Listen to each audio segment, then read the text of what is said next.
sistem produksi dilakukan dengan sistem ban berjalan atau sistem borongan. Sekali produksi itu langsung diborong semua, langsung banyak semua. Kemudian pakaian diproduksi berdasarkan pesanan buyer atau menurut pemilik usaha itu sendiri.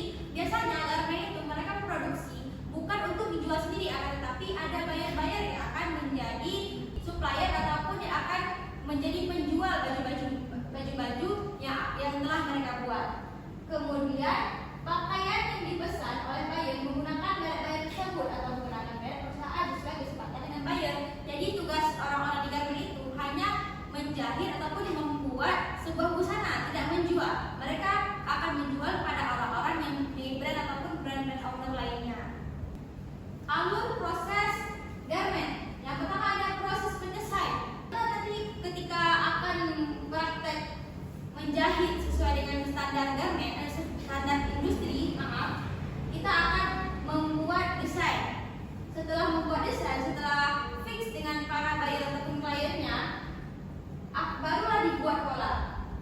Setelah pola seperti biasanya ada pemotongan, penjahitan, finishing. Boleh diulang semuanya. Alur proses garment yang pertama ada desain, pembuatan pola, pemotongan, penjahitan, dan finishing.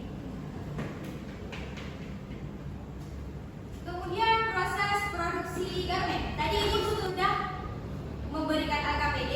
Di belakang LKPD itu Ibu sudah mencantumkan alur-alur produksi garment. Nanti lembaran ini yang sudah Ibu print, yang sudah Ibu berikan tadi bisa disimpan untuk pegangan ataupun untuk panduan ketika praktek nanti apa aja sih yang ada di proses produksi garment.